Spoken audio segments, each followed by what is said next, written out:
This is part of a series of trainings we've been doing this year, just on some topics some common topics that we think our faculty and staff might want some tips on. And then we're recording these so that they can be a resource for you later in the year as well. So today, it's a timely topic with the end of the year approaching, especially. We're going to talk about conveying impacts of all of our, whether it's our academic programs, our research programs, our extension programs. And we're really happy to have Najat joining us to really do the heavy lifting on this presentation, because she is the expert on measuring and conveying outcomes and impact. So thank you, Najat, for joining our comms team today. And then, of course, there's me and Emma and Robert also on board. That'll add a little bit more towards the end of the presentation. So from here, so this is our general agenda for the day. Najat will be, as I said, doing the majority of the presentation on reporting impacts. And then Emma and I will talk to you a little bit about how we communicate impacts through storytelling and through the national database from APLU. And then Robert will finish up talking about the beloved Interfolio system and the annual reports. So Najat, if you want to take it away. Okay, thank you so much, Claudine, for the introduction. So today we'll be talking about a very important topic, as Claudine mentioned. It's about reporting impacts, and we're going to know why it is important in a couple of slides later. In this specific session, I will be talking about why evaluation is important and why it matters. I will be talking also about connecting activities to outcomes to build your logic model, and to get to how to tell your impact story with evaluation. And then finally, we will have some insights about how to report research impacts for our researchers, either working in experiment station or under our college. So first, I would like each of you to read this specific statement. It says the Sustainable Agriculture Program held 12 workshops with 240 farmers attending. The program distributed 500 soil testing kits and conducted 45 farm visits. I want to know how many of you were asked to report their program impacts and use similar statements. I want each of you to put yes or no in the chat box, please. How many of you are responsible of reporting their impacts and you were approached to do that and you give a similar statement? Yes. Yes. So most of the Yelena said no. Okay. I will ask you later, Elena, about that. Yes. So the majority of us, came up with an impact statement like this. So what do you think about this impact statement? Is it good? Is it bad? And why? You can either put your answer in the chat or you can unmute yourself and tell me. Any idea if you think that this is a good or bad, or something is missing, or it's excellent, or?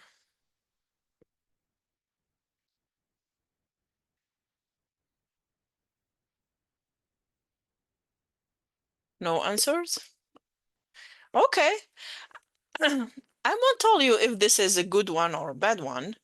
Danielle is saying, I love a good data dump, but there isn't much storytelling and it might be glossed over.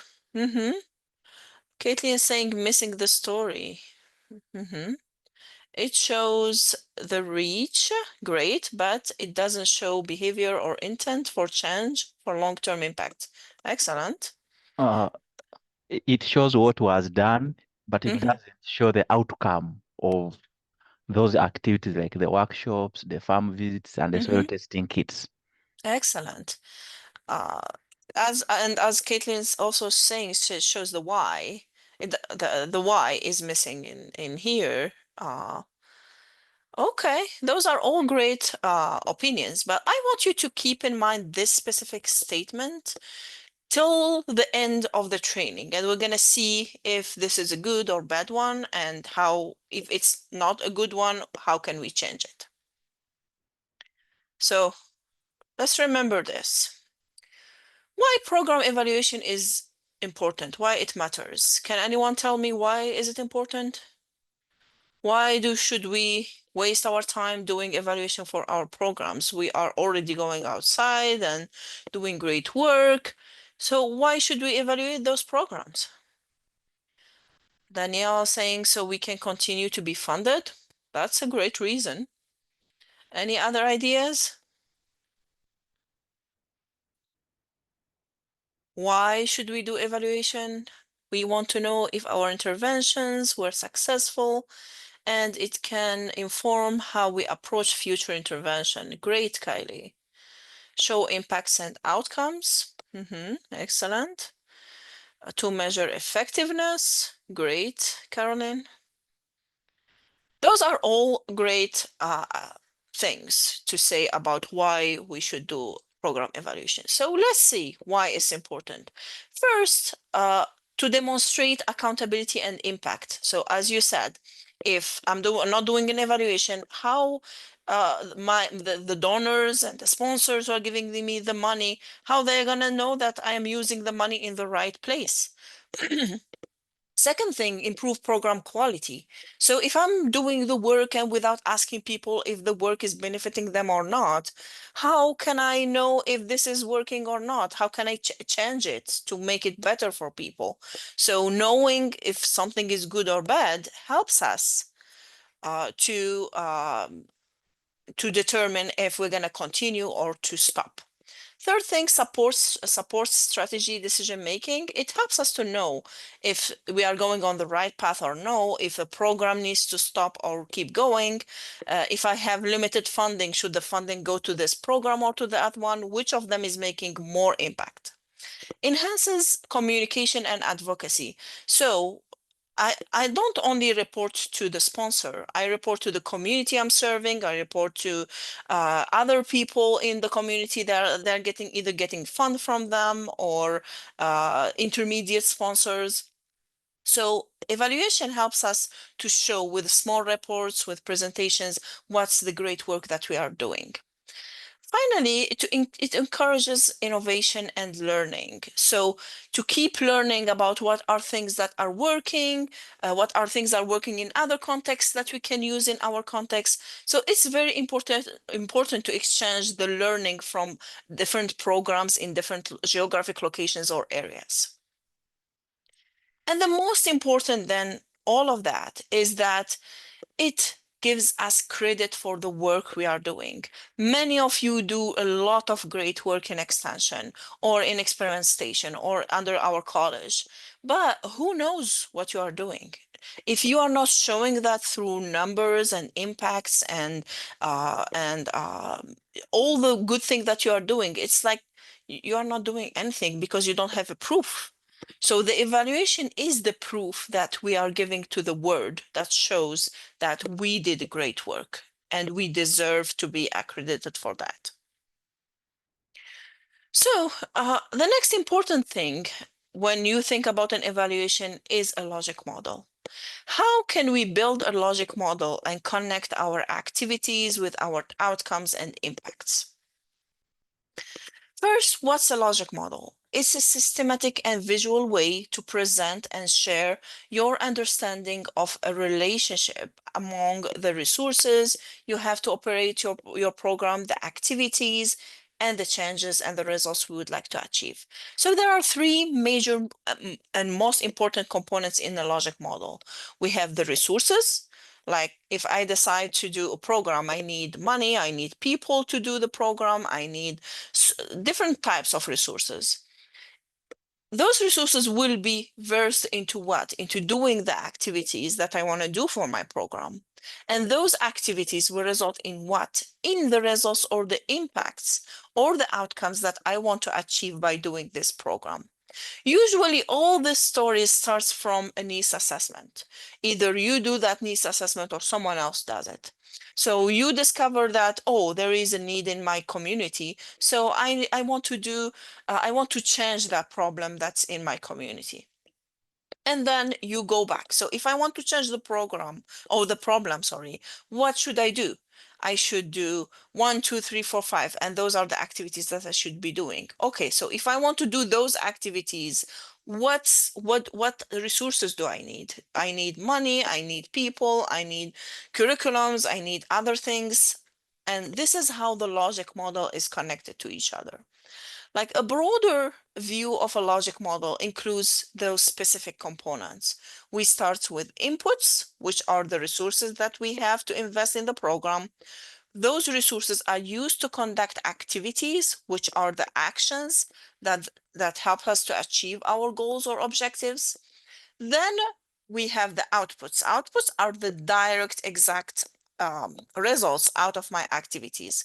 So if I did a training, the direct output of the training will be the number of people who attended the training.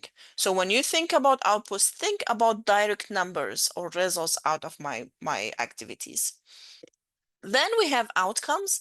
The outcomes are the change that's achieved out of doing the activity, not just the numbers, but what happened, what changed, what action happened.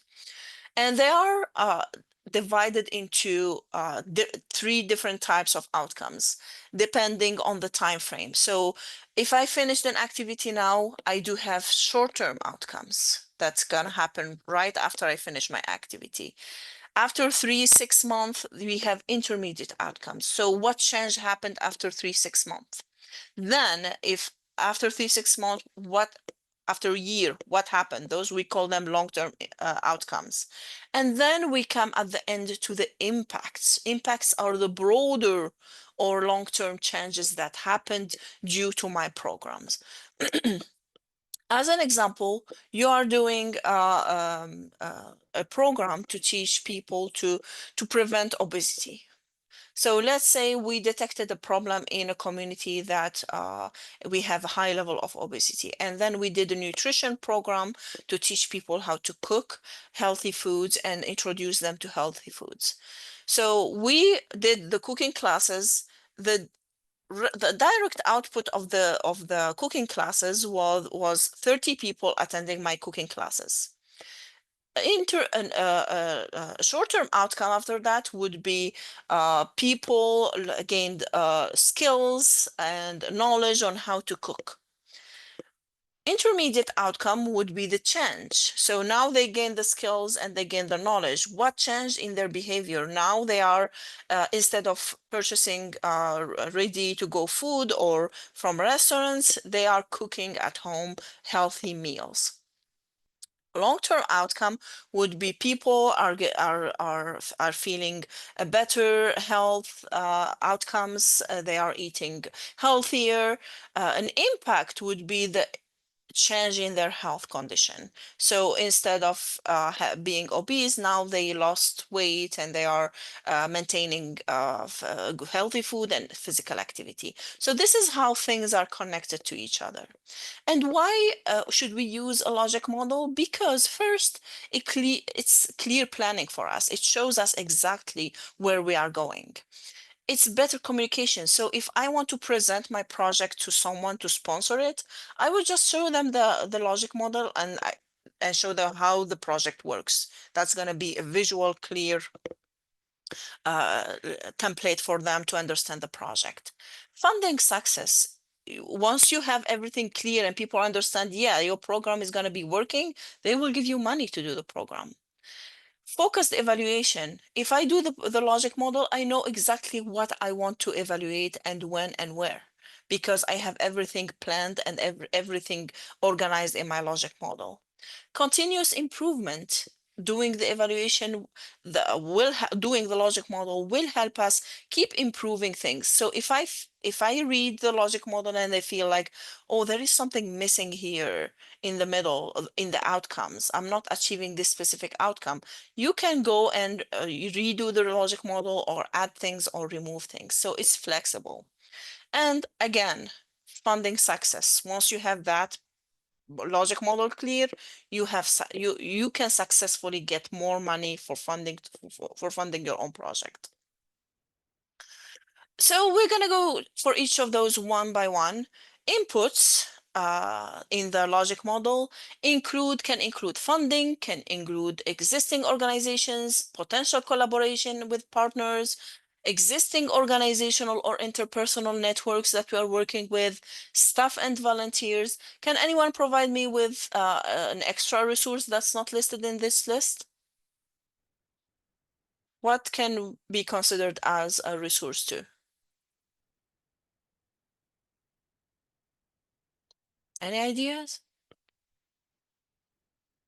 You're starting your own project in your own projects. Is there something different than these? Volunteers, excellent, Caitlin. Volunteers are human resources.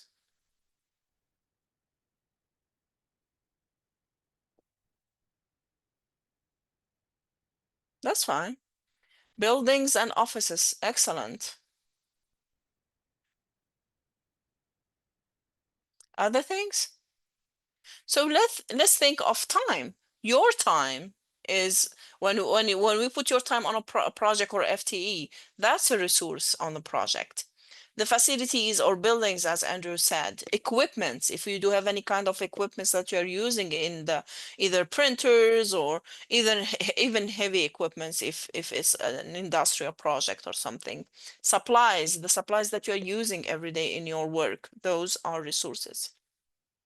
Let's move to activities. Activities are the processes or actions to accomplish objectives.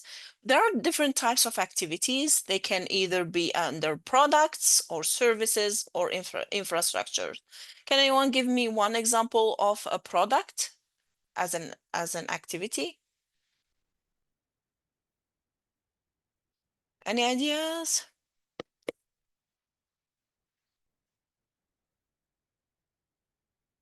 Products like the promoting materials that you use in your projects every day when you are promoting for a specific activity, that's an activity. Developing those products.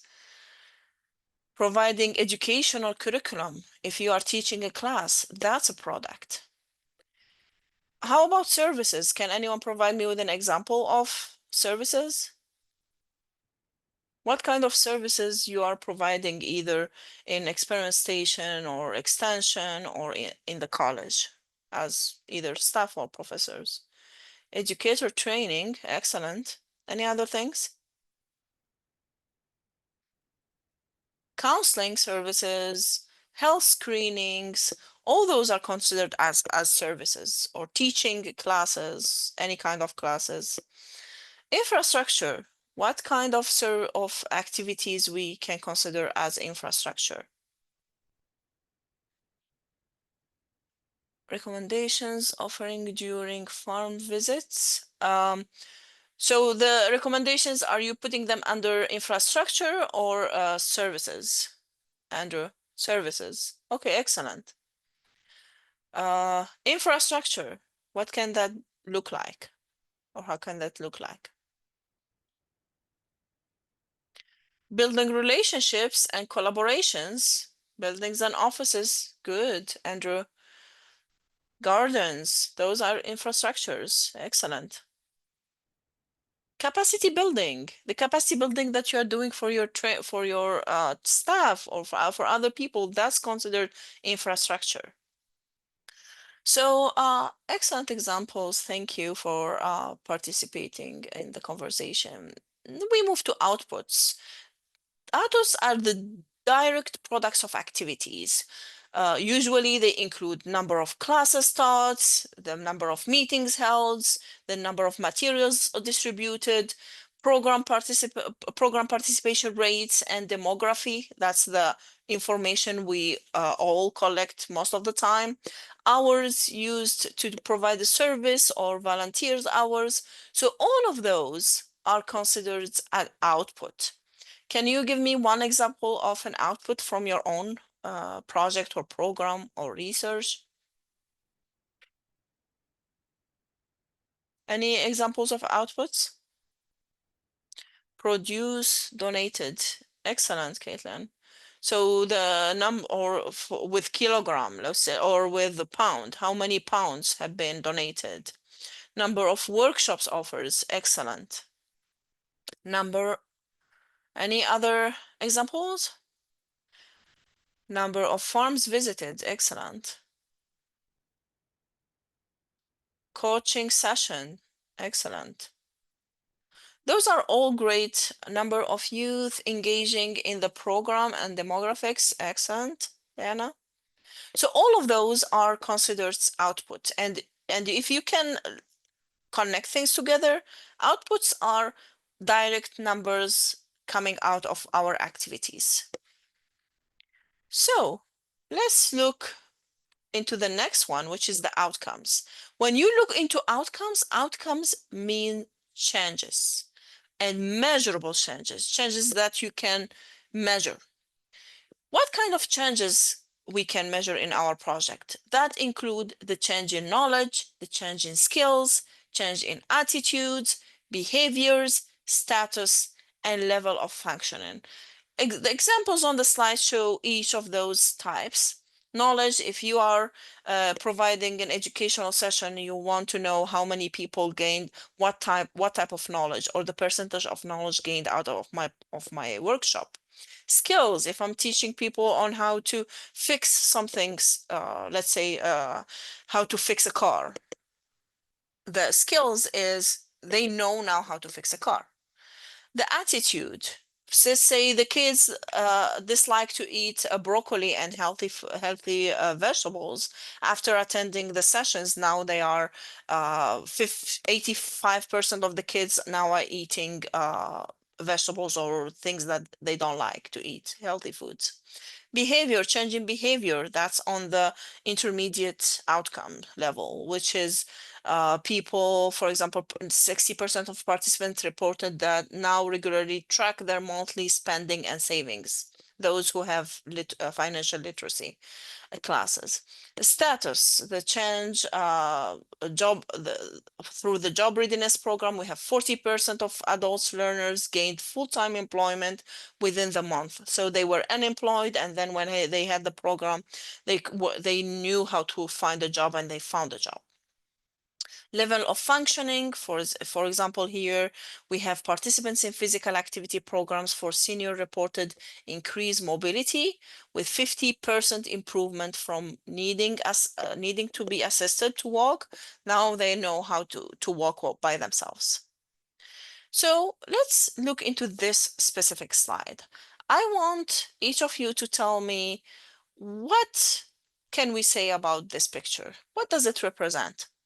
So we do have two doctors talking to each other, and one is telling the other they're getting out of a surgery, and one is telling the other, brilliant surgery, well done, shame the patient died. What does that mean? And how does that connect to our conversation? Any ideas?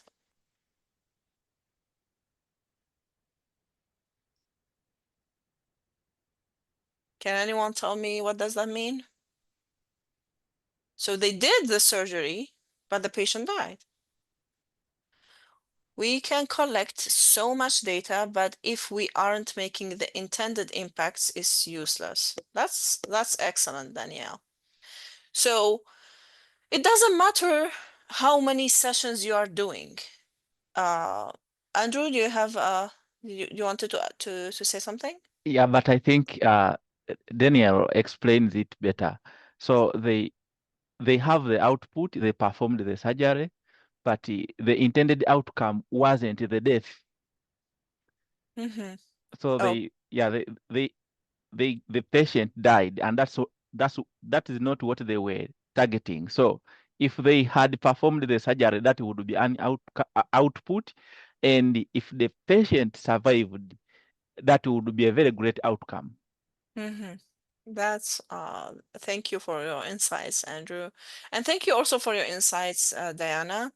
Diana says we need to collect information on both our success and losses. Both offers insight into our program. That's a very important point, and you need to think about that. It's not, we are not just showing just the programs are good, but we also need to recognize if something is not working well so that we can make change.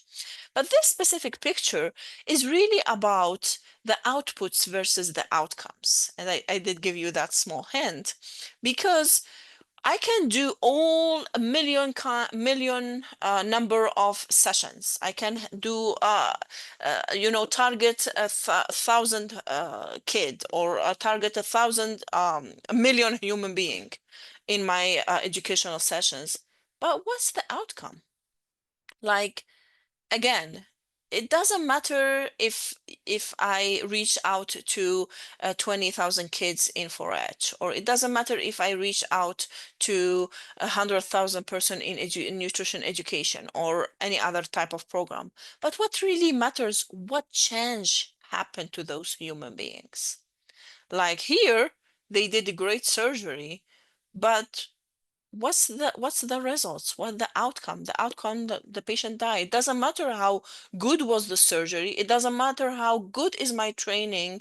What matters is the result of the training. Like, how many people learned something, how many people changed in their behavior, how many people went out and wrote a great impact statement. That's the real change we want to see. So yes, and what Diana and what Andrew added, that's also something very important. We need to capture not only the good side of things, but also the bad sides so that we can improve. So, like a summary of what we talked about, outputs are about the direct products of the program activities. Outcomes are the changes that the results from the that resulted from our outputs. And to differentiate, you need always to ask those two questions. For outputs, you need to ask, what did we do? Like, we did an activity, what happened after the activity? Like, how many people attended, the numbers of people received specific activity or flyer or kit. Outcomes, we are asking the question, what difference or what change did the activity make? So this is how we differentiate between outputs and outcomes. Let's do a fast activity. So I'm going to show you statements, and I want each of you to tell me if it's an output or an outcome. And let's go fast with this. 50 farmers attended the workshop. Is this an output or an outcome? You can drop your answers in the chat. Output, output, excellent. Those are outputs. Next one. 30% increase in sustainable practices adopted. Is this an outcome or an output? Outcome, outcome, excellent, excellent. Why is this an outcome? Because it's showing a change, an increase, a change. Distributed 100 fact sheets. Is this an outcome or output? Excellent, output. It's an output because we are talking about a number of things that happened. Participants reported increased confidence in financial decision making. Is this an output or outcome? Outcome, excellent. Excellent, because we do have a change, we do have an increase in confidence. We conducted 12 webinars. Outputs, excellent, excellent. Finally, youth demonstrated improved leadership skills. Is this an output or outcome? Outcome. We have an improvement in leadership. Excellent. Now let's move to our impacts. The big word, impact. What's the definition of an impact? It's an organizational, community, and or system level changes expected to result from program activities. This may include either improved conditions, increase in capacity, or changes in policy. Some examples about impacts include nutrition programs led to long-term reduction in chronic disease risk factors, such as diabetes or hypertension, in rural and underserved communities. A second example of an impact, economic development workshops supported small business owners, contributing to 15% increase in local employment and retention of young professionals. So here we are not just looking into, I give them a session and then they learn this and that. In impact, we are looking into the long term, the vision, like I am doing this specific workshop because I want to teach people how to run their own businesses. And then I want to see them establish their own businesses. And then I want to see them successful and having a contribution to the economy and the change in the economy. So we're looking into something that's more of a long-term vision that I want to achieve by my program. This impact still are changes, but changes on the long-term level. These are some examples I will be showing for different program impacts. Here we do have a horticulture program where in the inputs we are providing seeds, fertilizers, instruction book for planting for the trainees. In the activities, we provided the training for people to teach them how to do the planting in their own gardens, and we provided them with seeds. So the activities, we give them seeds, and also we planted the seeds and they irrigated the seeds. So what are direct outputs that can come out of this specific project? Can anyone give me an idea? So activity, I provided training for participants. What can be a direct output?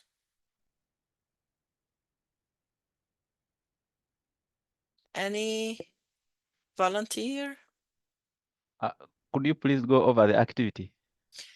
The training for participants interested in horticulture and having a garden. So we did a training for those participants on how to grow things. What's a direct output of that?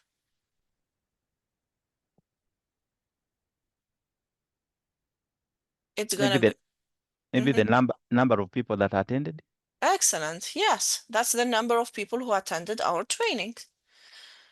So let's move forward. So a short-term outcome of that, what would be? It would be increase in knowledge, skills on how to plant, and also for those plants that we planted during the workshop, they grew by an inch and they created healthy roots and healthy stem.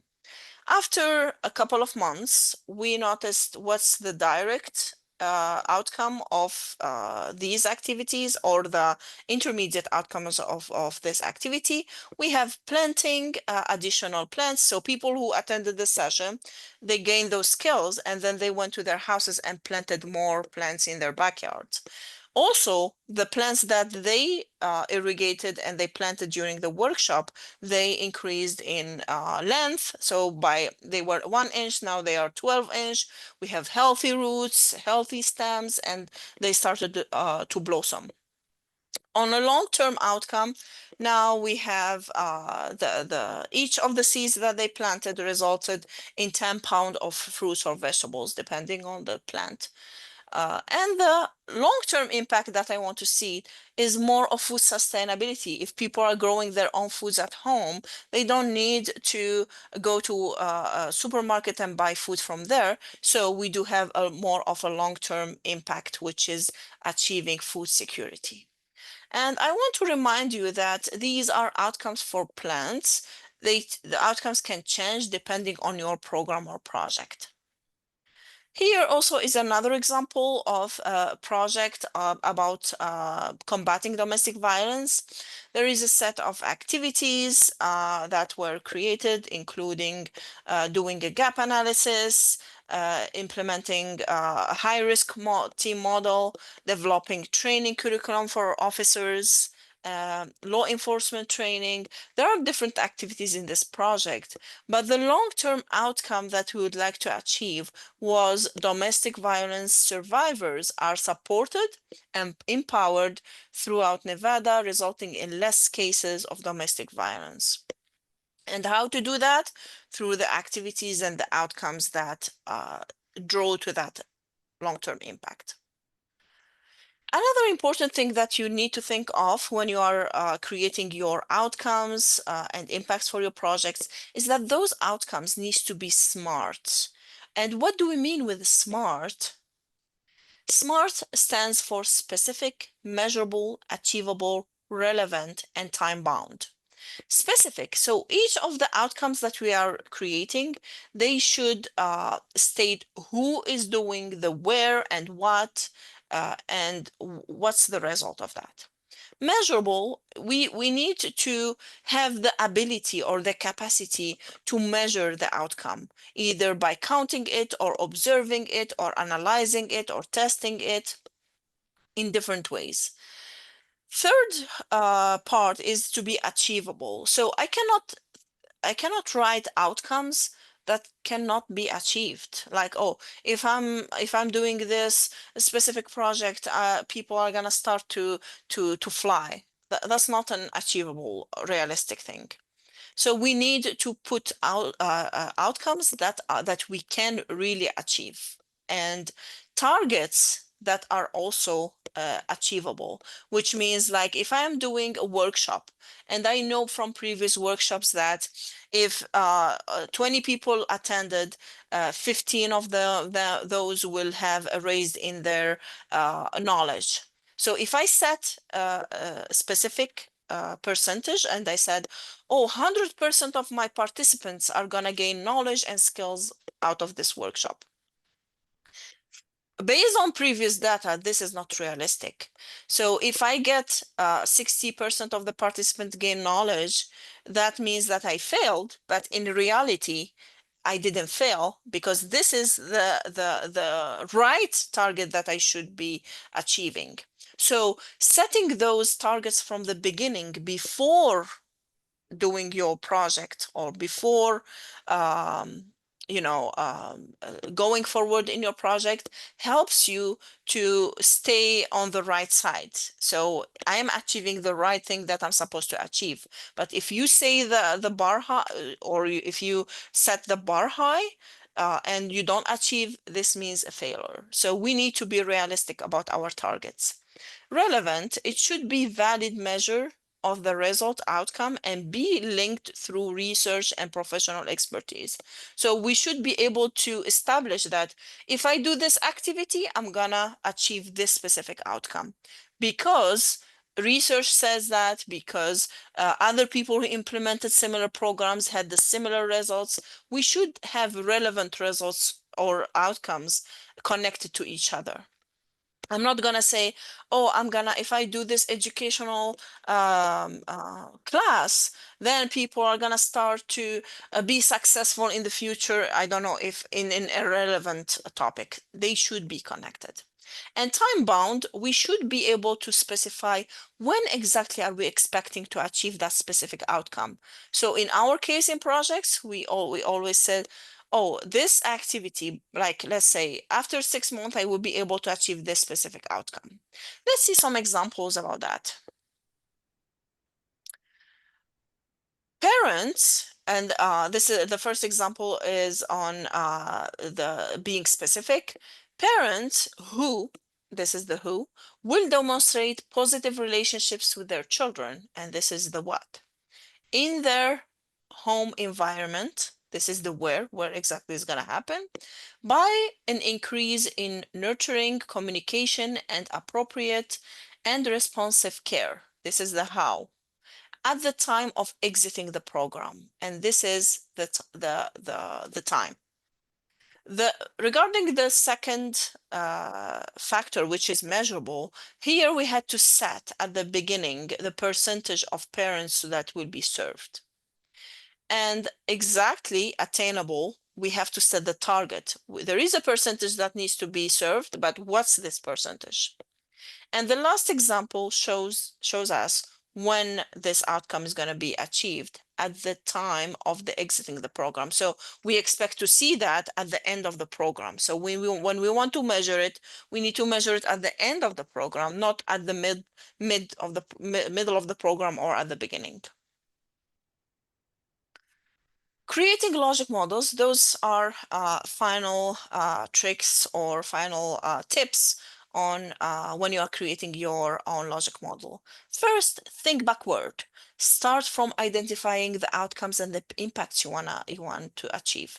So once you have 1, 2, 3, 4, 5, these things that I want to achieve out of my project, then you have to think, and I'm talking in this case, when you are creating the program from scratch.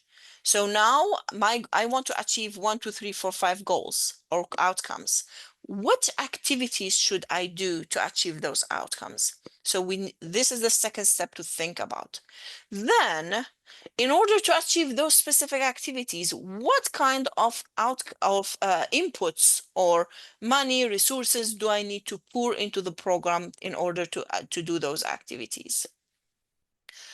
Next tip is to specify measurable outputs, and outputs and even also your outcomes should be specifically measurable, as we mentioned before. Then we need to connect components with if-then in the logic model. So if you cannot connect things in your logic model with the if-then, it means that there is a gap that that it's not filled in your logic model that you need to fill. So you will think, if I do this activity, I will reach this outcome. If I do this outcome, I will reach this impact.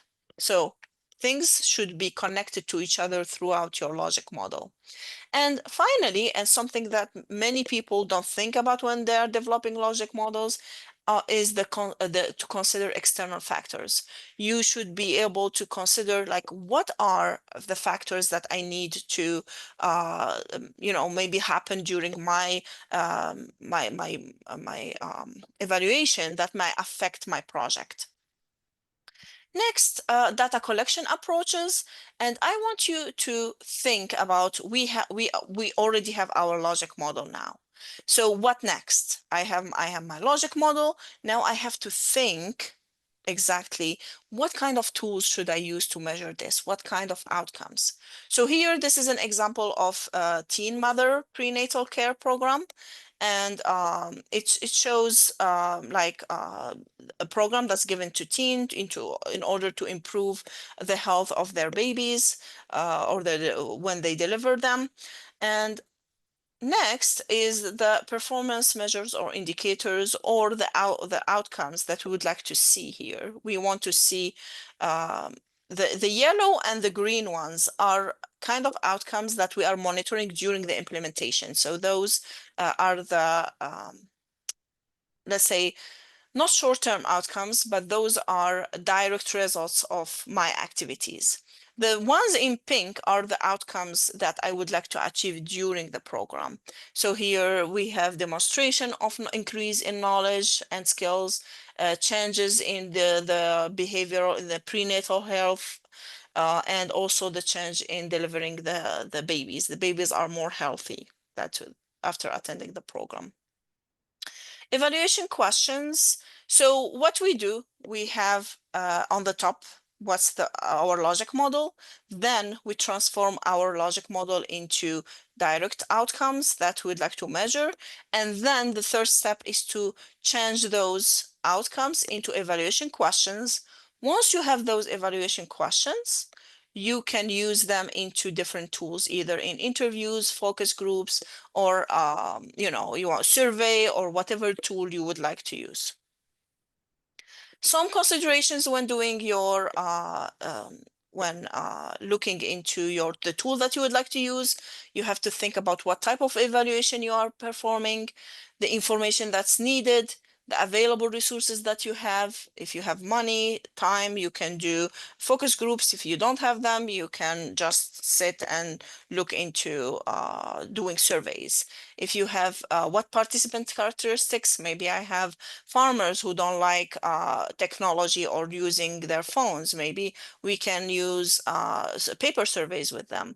Cultural appropriateness, maybe some of the words used in our tools, we need to take consideration of the wording, the language, and finally, the analysis capacity. If I'm unable or I don't know how to do qualitative analysis, I might stick on doing surveys to evaluate my own project.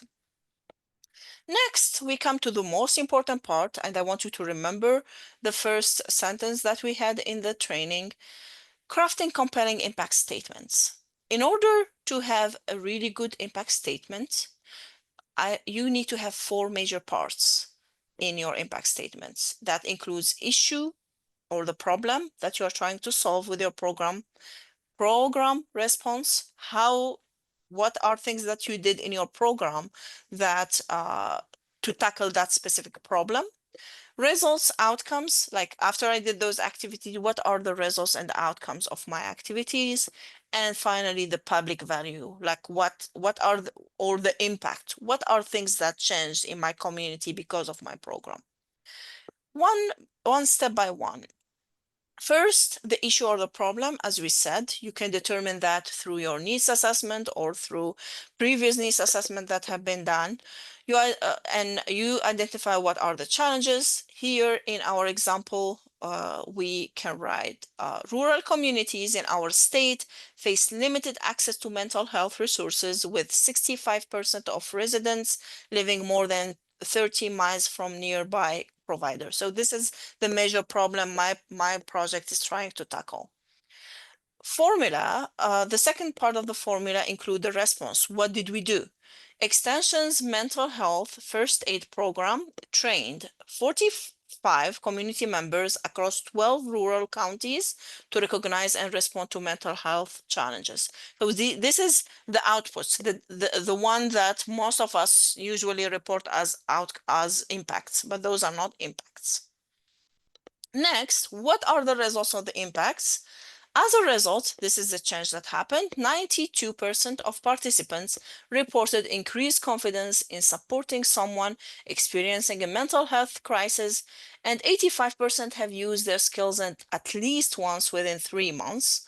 Local emergency services reported a 23% decrease in mental health related calls.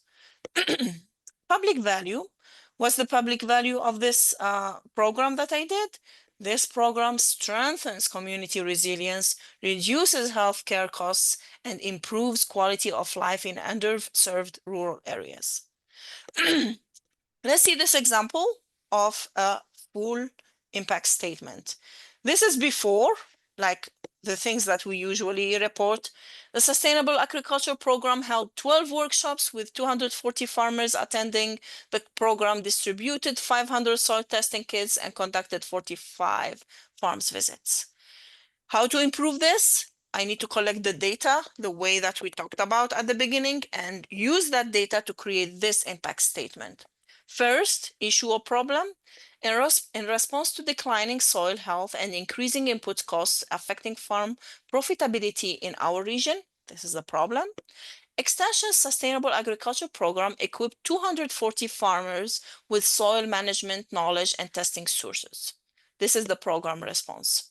Within one growing season, this is a change, 78% of the participating farmers implemented at least 2 new soil conservation practices, resulting in average 50% reduction in fertilizers use and estimated saving of $8,500 per farm.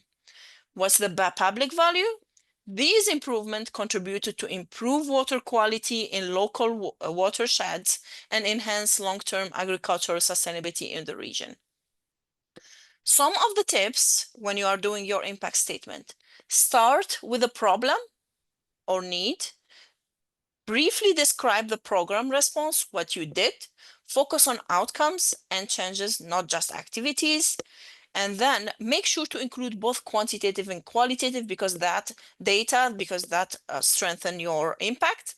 and keep statements connect the broader public value to that, and avoid jargons and technical language, and also keep statements concise and complete. The last thing in this presentation, in my presentation, is about reporting research impacts. There are some of you work in research areas. There are different types of research impacts that includes policy impacts, economic impacts. It depends on the type of research you are doing. There is health impacts, environmental, cultural, and capacity building. There are different measures that measure each of those types of impacts. It depends on the area of the research that you are doing. And these slides are going to be shared with you in order on the video too, and you can see the different examples.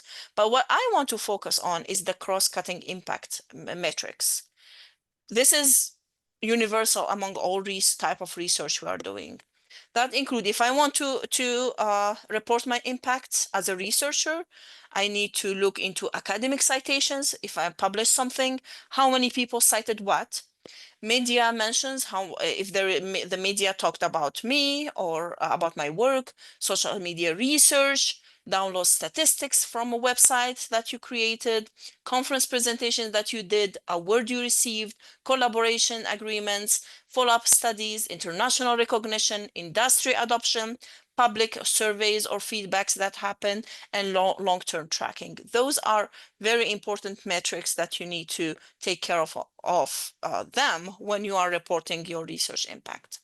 This is one example, and you can feel free to go to this page and read more about this research. It's for Dr. Scott Early. And it's an amazing research that he did. And why we are showcasing this case, because it does have different types of impacts in different areas. So you feel free to go and read about this case study. Finally, this is an example how a research impact statement looks like, and it's no different than the examples I provided you before. This includes issue or the problem that your research is trying to solve, program response to it, or research response to it. How did you solve that with your research? Results and outcomes that you achieved out of your research, and what's the public value of your own research? So now I turn the mic to Claudine. Thank you, Najat. Excellent job. Najat was so thorough. There isn't too much more that we need to add, but we want to talk to you just about a couple things. And that's how we also try to communicate impact through our storytelling with Nevada Today articles and media releases, and other materials. And then also, we just wanted to make sure you're acquainted with the National Land Grant Database, where we can also get our impacts to a wider, more national audience. So this is just one example of a story and an article, which most of our articles we also go ahead and put out to the media's media releases. But this is one that we did for our University's Nevada Today website on, we used a case study, so to speak, of one of our Nevada farm apprentices from our DFI program, and how the program has impacted her in her direction and the success that it has had with her. So when we do this storytelling, that's what we usually do. We pull out, an individual or a specific project and try to show its impact. And it's kind of showing that heart and humanity side, because that's what kind of resonates with people a lot of times, rather than, stats and statistics are great, but also if you can bring that human element into them, it'll get them to read more about the program. We try to interweave some quotes, and just a little reminder that visuals are always great. We're always looking for good photos and videos. And if you take some in any of your programs, just get them over to some of our communications team so we can kind of add them to our bank of photos, because that's another thing that, research shows really draws people in to look at the messaging that we're trying to get out there. So this is just one more example. So this is on our on an academic program, on our biotech program. And again, so this is for our alumni magazine, the Nevada Silver and Blue. that will be coming out this fall. And so this takes one of the students who went through the program at the high school level, joined our program, and is now working, in a lab on campus. So again, it's taking, instead of just saying, well, our biotech program does, this thing for high schoolers and so many people participate, this is an outcome where it really helps shape this student's path, his academic and career path. So next, National Land Grant Impacts Database is from the APLU. And we submit impacts to this on an annual basis. And when the red arrow there shows how if you can go in and search for impacts. So there's other information on this, but we're really talking about the impacts. So that is the actual web address. But so why should we take the time to contribute to this? Well, in the first place, it really isn't that much work because we have to do this impact reporting for other purposes anyway. So once you've gathered all that information and crafted the information that Najat just led you through, we might as well get it up where it can get some national exposure. So at the national level, they choose some of these impacts also, and they make materials for handouts for Congress and other government leaders nationally, and delegates and stakeholders. So next one, we'll show you an example. So this is one example of one of our extension programs that we submitted that was not only on the national database, but was also chosen as one of 3 programs for innovative approaches that Extension is using to help promote mental well-being. So really great that Nevada got on the map there. And next, this is another one of our programs that got featured on our sustainable food production and soilless environments. So thank you, Najat and team on those types of programs. So this is, we've taken what they ask us to submit. You can only have like we only have 1 or 2 people that can go in and enter this information, but it's, as you can see, it really mirrors what Najat was saying, right? Relevance, what's the issue? What's the response? What did we do? What are the results or the /impact? And then a public value statement. That's really the bones of it. While we get that information from you, we also usually ask for a photo because they like that for the national database. As I said, visuals help tell the story. And if you have any quotes or testimonials, because that's kind of qualitative research or impact, right? And then on the right side, that's just kind of fill in the blank stuff or check the box where they want to know what the focus area is, if you had, what your funding source was and the contact info. So this is an example of an extension program that we have went ahead and entered. And you can see, the information is this doesn't show everything, but it is quite brief. Everybody's attention spans are short these days. So, we used to submit things that were 5 pages long. Well, for these purposes, that's not going to get read. So we do have like word count limits for the sections, just to make sure that things are boiled down and in a format that people will actually take the time to read. So this is an experiment station example. So when you go into the database, so this one's on our sorghum research, and you can go ahead and next slide. When you go into the database, you can choose whether you want to pull out extension impacts or experiment station impacts. You can also choose by region, by focus area, by institution, so that you can see the search over there. Because otherwise, when you bring it up, it's going to bring up a smattering from institutions all over, different issues. But you can go in and do this search, and if you do that, next slide. So here is when you search for Nevada Extension. This comes up, and we even have, this is like the first page. We now have about 20 entered. What we try to do is go in and build on this each year and get some new programs entered, as well as update old programs if they're still going.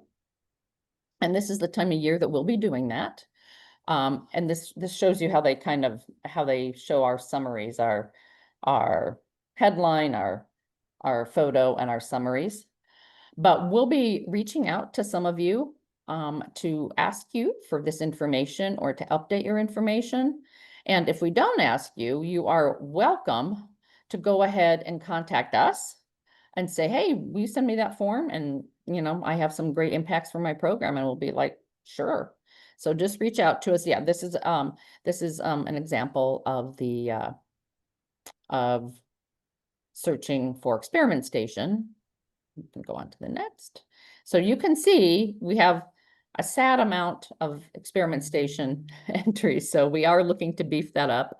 We have about 10 that we want to enter. And if we haven't contacted you yet, we may be. And if you want us to, if you have something that had good impact this year, that is, you think would make for a good submission, again, please reach out to us. And that's the example of our one lone entry on sorghum. So, and I think if John's with us, John, I know you're on our list. He was with us earlier, John Cushman, if he's still with us. I know you are on our list. Yep, you are still there. I know you're on our list. For Emma is going to be reaching out to you on your cactus pear research. So I will now turn it over to Robert. Folks, yeah, basically, I am using your impacts to provide accountability for our USDA NEFA funds that come out of the Farm Bill every 2 years. And that includes the grant dollars for Hatch, Max Stennis, Animal Health for the experiment station site, and of course, Smith Lever is the big extension dollars. Now, this accounts for a lot of both Chris Pristos and Jake DeDecker's budget. And this accountability report is completely built upon the impacts you folks send to us. Now, experiment station folks do go a different route than the extension folks as far as providing me with this information. Experiment station has 11 umbrella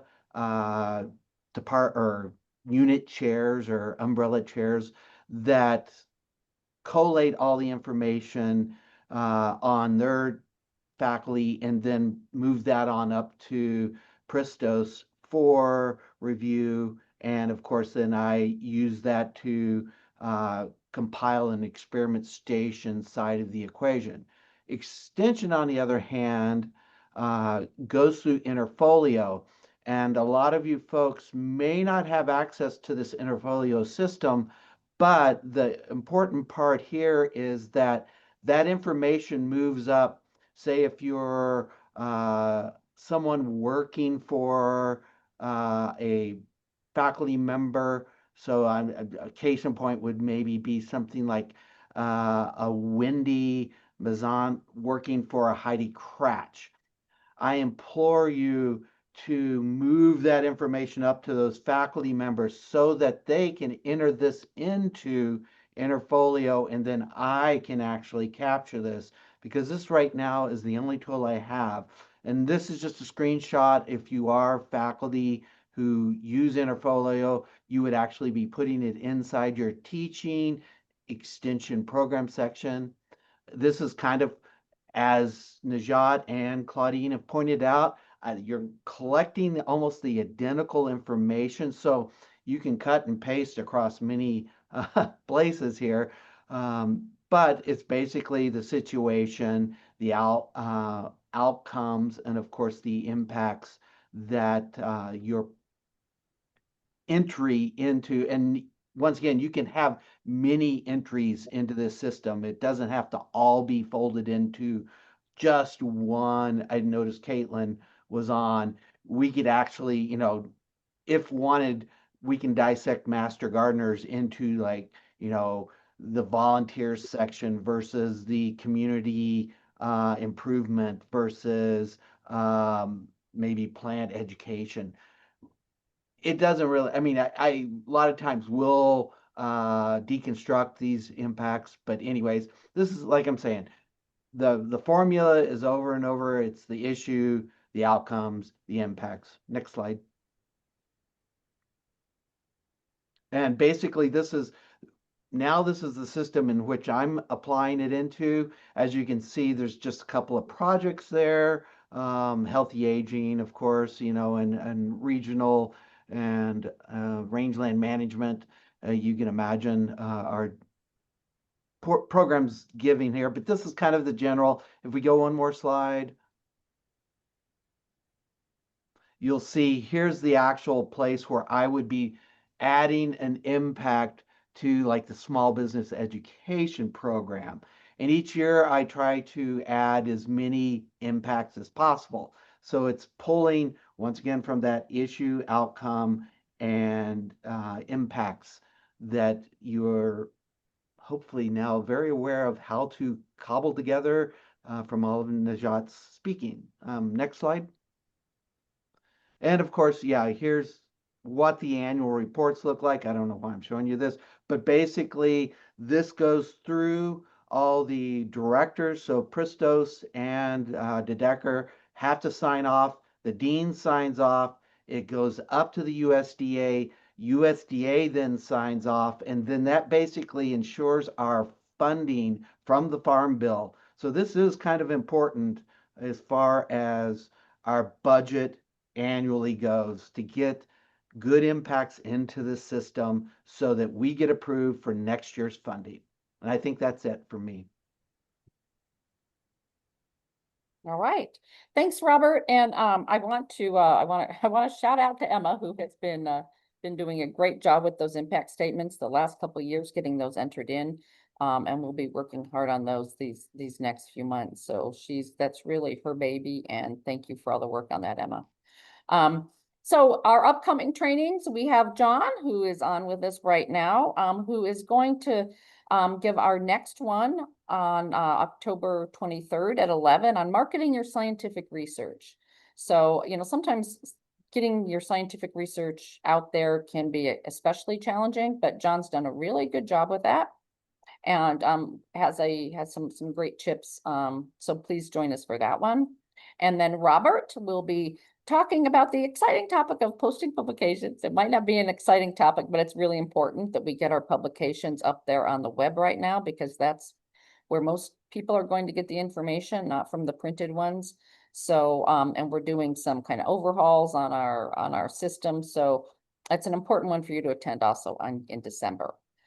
And then at that QR code, you can take a peek at the previous trainings we've given this year and just see which ones might be useful to you and watch them at your leisure.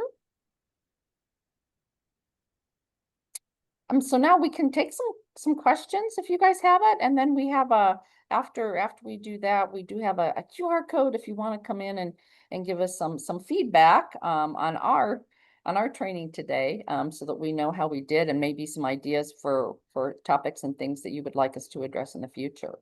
But before we put that up, how about questions that you all may have for any of us?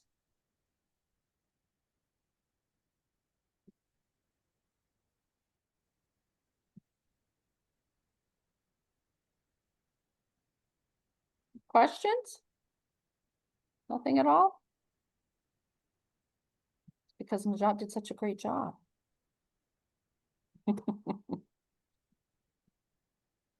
All right, well, I know we ran long, so thanks for staying with us.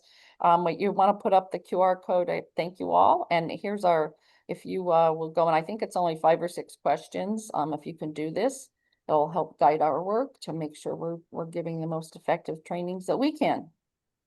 I'm gonna put the link also in the chat, Okay. so that they can just click the link and access the. Okay. And if you have any questions for me, feel free to reach out anytime. Or for any of us. And if our presentation team can stay on for just a couple minutes after everybody's off, that'd be great. And thanks to everybody else for